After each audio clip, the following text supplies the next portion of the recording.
आज केंद्र सरकार सुशासन दिवस मना रही है। पूर्व प्रधानमंत्री अटल बिहारी वाजपेयी के जन्मदिन के अवसर पर इसकी शुरुआत की गई है।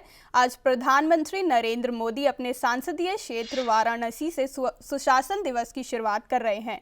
वाराणसी में प्रधानमंत्री के आज दिन भर कई कार्यक्रम हैं। दिल्ली से वाराणसी रवाना होने से पहले पीएम मोदी ने अटल बिहारी वाजपेयी से उनके निवास पर जाकर मुलाकात की। अटल बिहारी वाजपेयी को मदन मोहन मालवीय के साथ भारत रत्न दिए जाने का ऐलान बुधवार को ही किया गया था। मोदी की प्रधानमंत्री बनने के बाद अपने संसदीय क्षेत्र की यह दूसरी यात्रा है। बहुत महत्वपूर्ण बात है कि यहाँ के सांस्कृतिक विरासत उन सभी का एक साथ आज आपके बीच में उद्घाटन करने का मुझे अवसर मिला है। मेरे लिए सौभाग्य की बात है।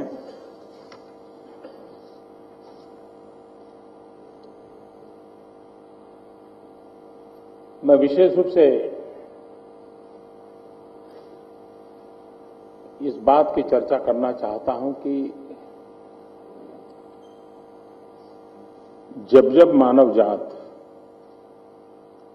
ज्ञान युग में प्रवेश किया है, तब तक भारत ने विश्व गुरु की भूमिका निभाई है और 21वीं सदी ज्ञान की सदी है। मतलब कि 21वीं सदी भारत की बहुत बड़ी जिम्मेवारियों की भी सदी है। और अगर ज्ञान युग ही हमारी विरासत है तो भारत ने उस क्षेत्र में विश्व के उपयोगी कुछ न कुछ योगदान देने की समय की मांग है। मनुष्य का पूर्णत्व टेक्नोलॉजी में समाहित नहीं हो सकता है और पूर्णत्व के बिना मनुष्य मानव कल्याण की धरोहर नहीं बन सकता है। और इसलिए पूर्णत्व के लक्ष्य को प्राप्त करना, उसी अगर मकसद को लेकर के चलते हैं तो विज्ञान हो, टेक्नोलॉजी हो, नए नए इनोवेशंस हो, इन्वेंशंस हो, लेकिन उस बीच में भी एक मानव मन, एक परिपूर्ण मानव मन, ये भी विश्व की बहुत बड़ी आवश्यकता है। हमारी शिक्षा व्यवस्था रोबोट पैदा करने के लिए नहीं है। रोबोट तो शायद 5-50 वैज्ञानिक मिलकर के भी लेबोरेटरी में पैदा कर देंगे, लेकिन नर करनी करे तो नारायण हो जाए, ये जिस भूमि का संदेश है, वहां तो व्यक्तित्व का संपूर्णतम विकास यही परिलक्षित होता है। और इसलिए इस धरती से जो आवाज उठी थी, इस धरती से जो संस्कार की गंगा बही थी, उसमें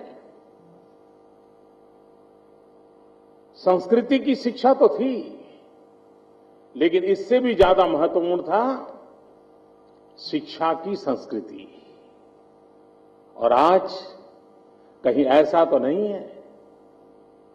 सदियों से संजोई हुई हमारी शैक्षिक परंपरा है, जो एक सांस्कृतिक विरासत के रूप में विकसित हुई है, वो शिक्षा की संस्कृति तो लुप्त नहीं हो रही है, वो भी तो कहीं प्रदूषित नहीं हो रही है। और तब जाकर के आवश्यकता है कि काल बाह्य चीजों को छोड़ करके उज्ज्वलतम भविष्य की ओर नजर रखते हुए, पुरानी धरोहर के अधिष्ठान को संजोते हुए हम किस प्रकार की व्यवस्थाओं को विकसित करें जो आने वाली सदियों तक मानव कल्याण के लिए काम आए। हम दुनिया के किसी भी महापुरुष का अगर जीवन चरित्र पढ़ेंगे तो दो बातें बहुत स्वाभाविक रूप से उभर करके आती है। अगर कोई पूछे कि आपकी जीवन की सफलता के कारण, तो बहुत एक लोगों से एक बात आती है कि एक